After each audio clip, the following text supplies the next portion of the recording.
Jenny, hold up. Look, I brought a disc, and we could copy this. Okay, no problem. All we gotta do is... Whoa. Don't copy that floppy. Thieving, stealing, taking what's not yours. Is that really where you want your life to go?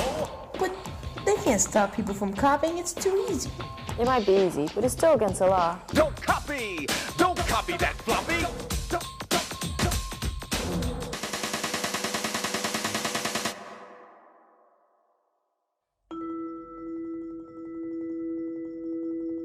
Around the mid-2000s, post-Napster, music piracy was still a huge problem.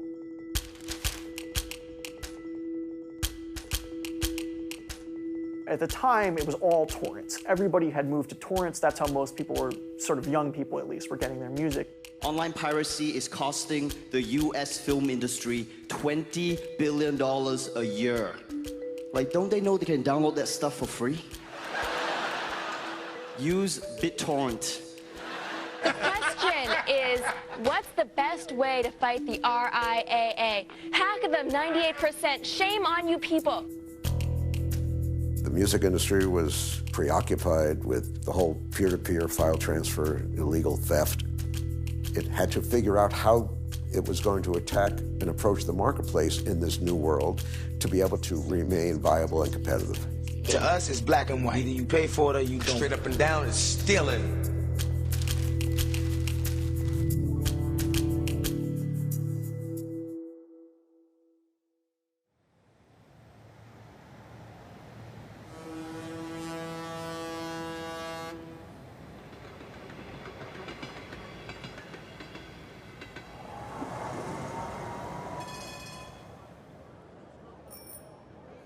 Sweden, out of all the countries in the world, had adopted pirate technology more than anywhere else. It was a country full of hackers. They'd come up with all different kind of takes on peer-to-peer networks and BitTorrent, and they had the Pirate Party. An entire political party that really traces its roots back to Napster. For them, trading music, it's like a political, cultural calling.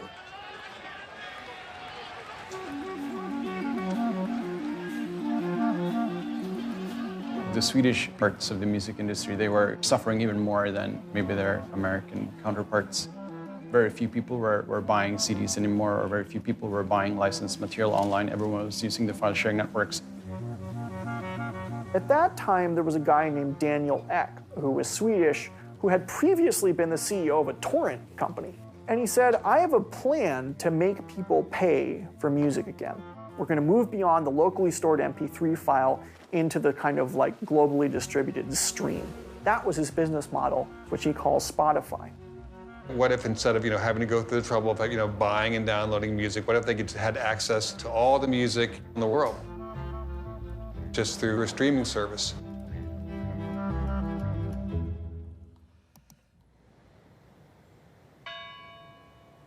Spotify launched in Sweden in October 2008. Spotify took off in Sweden, and so Ek was able to go around to different countries and get the labels there to do the same thing, and eventually he came to the US. Daniel's, he's not Steve Jobs. He's very soft-spoken. You can tell that he's kind of a nerdy engineer. He's very polite and easygoing, and for the labels, I think Daniel being not as abrasive and scary and powerful as Steve Jobs was probably pretty attractive. And the thought of him sitting in a room with all these music execs and banging his fist on the table is hard for me to imagine. But he's the one who talks all of these labels into cooperating and giving this service that he made a chance. Spotify, they presented us with an option. Now, we could say we don't want to use it, we don't want to distribute it that way, but we'll be like dinosaurs, and we wouldn't be here. The mistakes the major record labels made in the late 90s, I will give them credit for this. They learned from those mistakes, and they understood that they had to scramble to get ahead of the next wave of technology. Europe's best-kept secret is out in the open. Spotify has landed in the USA. And with 10 million registered users in Europe, it could be a big hit here. The unlimited service is ad-free but locked to your computer, while the premium service brings Spotify to your mobile devices. You're like, hey, you want to hear this new song? All you have to do is go, boom, it's right there. Wait a minute, everything's here? Like everything? Just like the first time I used an MP3, I said, oh my God, I'm never gonna pay again. The first time I used Spotify, I was like, I'm gonna pay again, aren't I? And so that's how well it worked.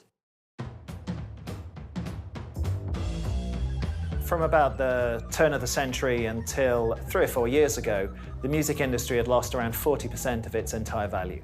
Physical sales are pretty much over, but streaming's growing, growing, growing. Next thing you know, Google, Amazon, Microsoft, Apple, they all want to have a streaming subscription service. Good morning.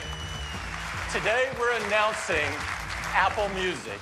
Today I'm happy to announce Google Play Music All Access. Amazon is taking the plunge, diving into an already crowded streaming market with a new subscription music service. Some big names behind a streaming music service being relaunched now with some help from Jay-Z. He bought Tidal for $56 million in January. We've reached a point where there are too many streaming options to mention. Companies ran away from music because there wasn't any growth. Now there is.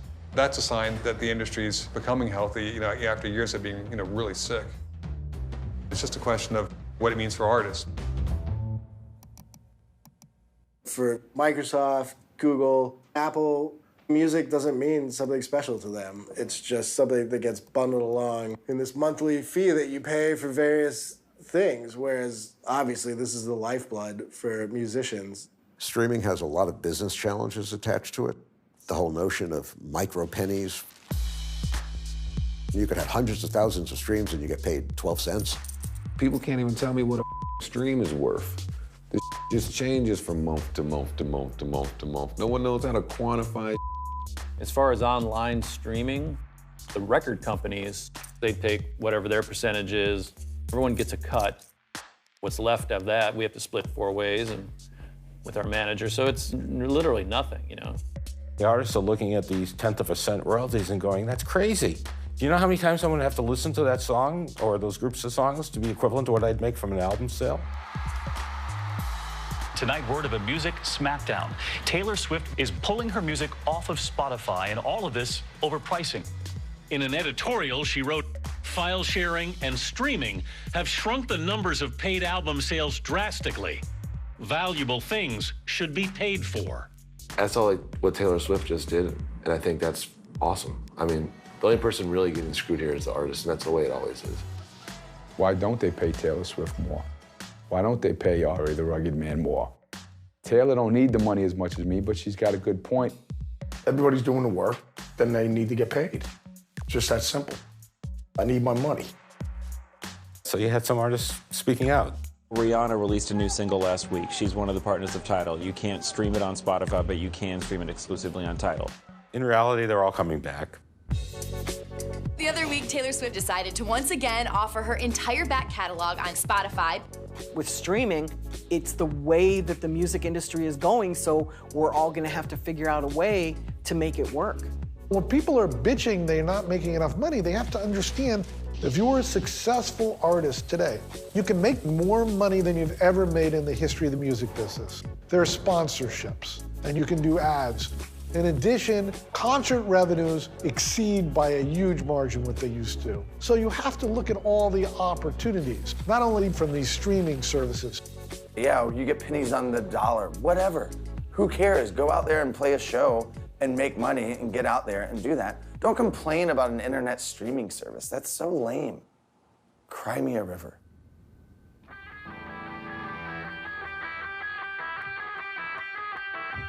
Through this entire period of time, while the recorded music industry's been down, the live music industry's been flourishing. And there's maybe an easy explanation. In a world where we get less and less personal online, the precious thing is seeing it live and experiencing it, because you can't digitize experience. The digital age makes it a lot easier to scout talent, I would say. We're able to get data and metrics from all sorts of different sites, whether that's Spotify listener data on the publicly available About the Artist page. There's usually about 40% we see of their monthly listeners in a certain city would actually purchase tickets to that show in that city. I think now your recording is an advertisement for your performance and your live engagement, not the other way around. Touring. Touring is nonstop revenue all year. That's where all the money comes from. I'll tour till I'm dead. I'll tour till I'm dead. It shouldn't be that you have to be a touring act. Touring is grueling. We don't want to tour all the time. We're getting older, and it's a lot of hard work being out there doing that. But those are things you have to do. I think I make the majority of my money from shows. It wasn't always like that, but it's like that now. Merch is probably next. I didn't think I'd be a t-shirt merchant when I started making music. These are socks. These go really quickly, especially at shows. This is a raincoat. It has the Hot Sugar Castle. I have shirts, I have Afro hoodies, I have this Afro shirt right here. This is a t-shirt, another t-shirt with another picture of me. You cannot, to my knowledge, download a shirt. This is a front and back hat. This is Valhalla Java. It's a brand of coffee that Zach Wild created. I'm telling you, you can clean your house about 5 times, mow the lawn 3 times, even though it's already finished the first time you mow it, and that's before brunch. And it is one of the best-selling coffees on Amazon. You have to, as an artist, make products that are sellable because music's not as sellable as it used to be. Where records had always been by far the majority of the income earned by people who made albums, increasingly artists were making more money from touring, from live events and ticketing and merchandising and everything else than they really were earning from their records. Our revenue model didn't make any sense any longer. Let me ask you something. Y'all want to have some fun tonight? I was offered really deals in my life.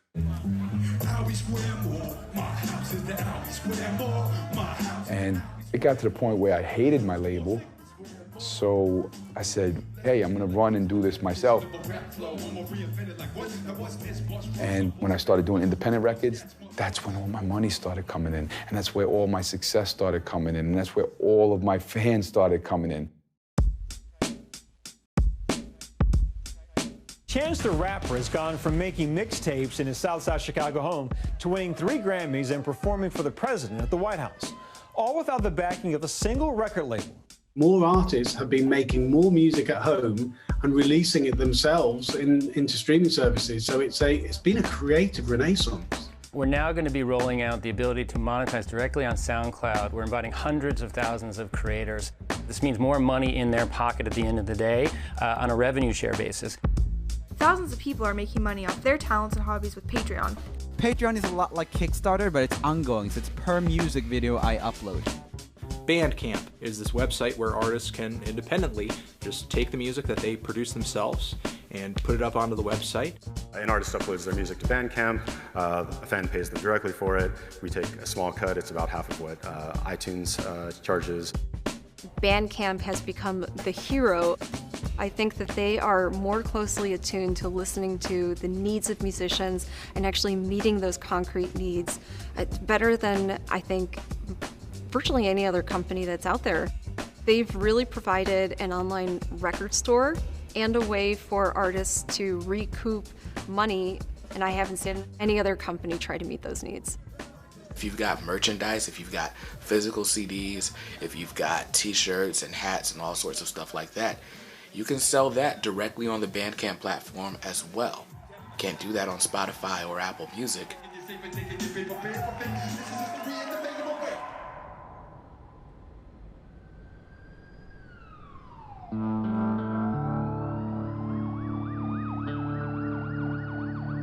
Now to another grim milestone, the world surpassing 1 million deaths from the coronavirus.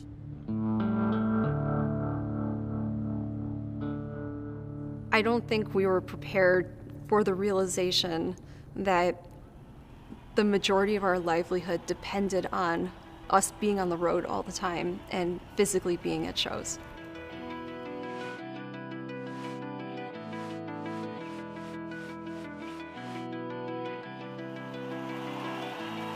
Most artists today who are successful are making the majority of their income through live performance. 60, 70, sometimes upwards of 80% of an artist's income is reliant on touring, on merchandise, on this, which is empty. A little more than a month before they're scheduled to be in California, Variety reports BTS canceled shows in Seoul, Korea due to fear over the spread of the virus. More than 40% of Canadians wouldn't feel comfortable going to a music event until at least 6 months after social restrictions are lifted. The shutdown of live shows this year has affected me in so many different ways. I have been turning to live streaming. I'm on Twitch every week. I've built up a nice little community. I've got a Discord going. I'm doing the whole thing. Woo! Let go, let go. Look, we about to get it brackin' in this.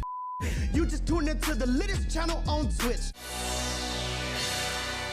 In a major collaboration that's clearly a sign of times, 12 million players logged into Fortnite last night to watch a virtual Travis Scott perform in concert.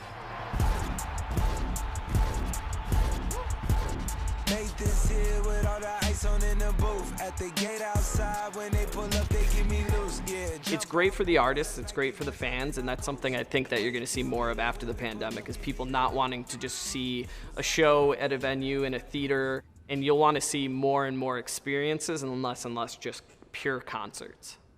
Everybody on YouTube, subscribe. Twitch, you subscribe. Facebook, can you like and subscribe too? Let's go! Make sure you subscribe. Make sure you smash the subscribe button on YouTube. Thank you guys for donating. Even if you didn't have the means to donate, thank you for tuning in.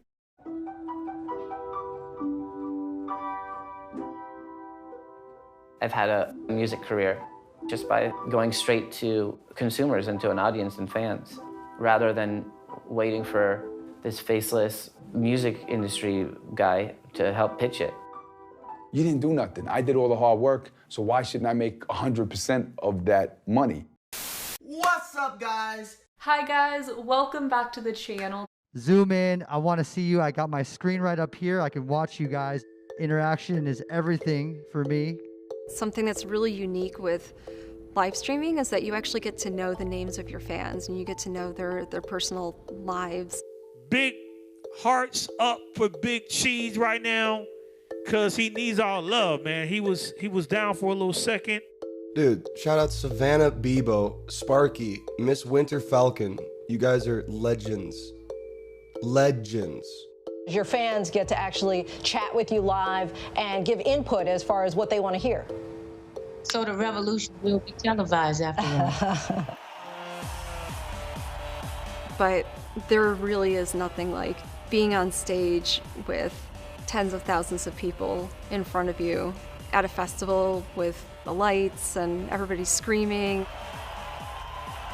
I just miss it all.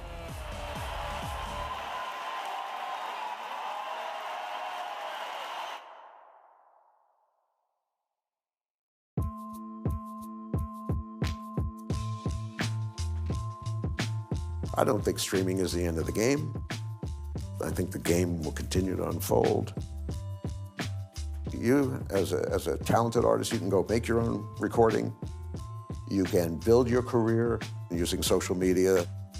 And the major labels' role in creating the next generation of successful artists will become less and less important. We found out that the record companies are limited. It's like, okay, you're taking, but what you giving back? You giving me a piece of my soul back to me? Or you just taking my soul and keeping it and cashing it in? If you've only got a niche audience, it doesn't make sense to sign to a major label. Right now, more than ever, the law of 1,000 true fans is what we're going to see working as a model going forward.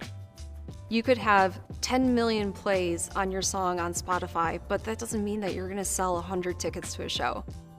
1,000 true fans can sustain you if you have the right platforms in place. And that can be anything from Bandcamp to Patreon to Twitch, any of these places that are meant to build community and allow you to have a space that you control where you can sell virtually anything about your creative process that you want.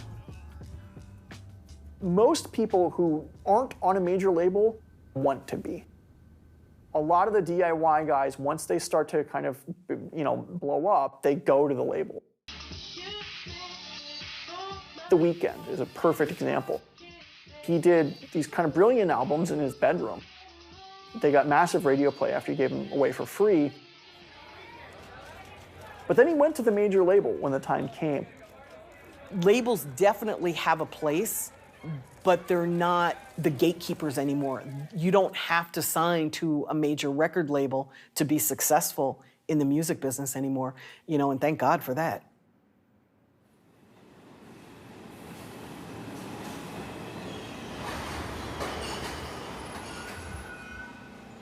Stand clear of the closing doors, please.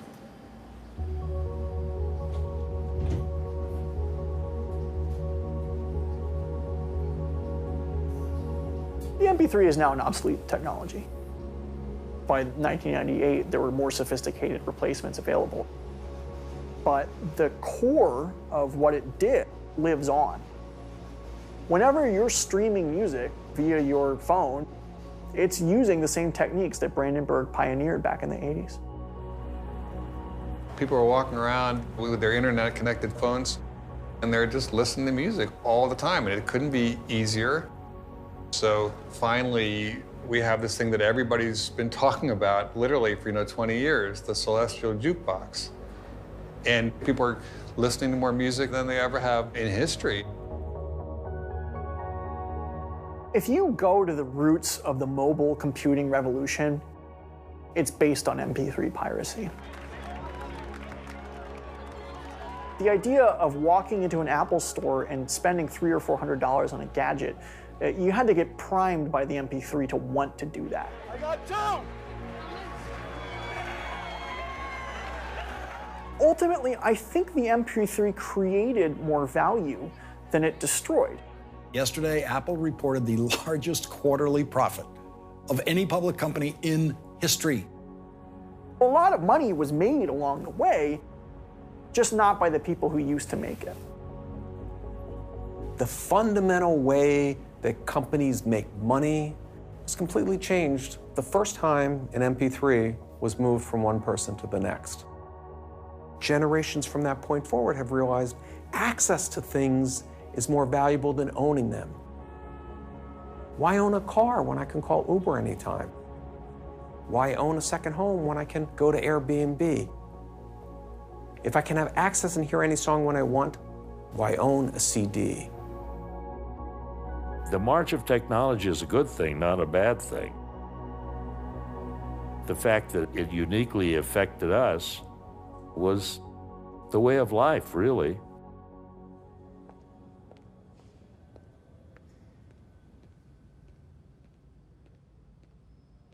Nowadays, I love to listen to classical music. I love some of the newer music. What about rap music? Oh yeah, why not? Talking about MP3, I had the feeling this is not good for the music industry. But in the end, I think it changed for the better.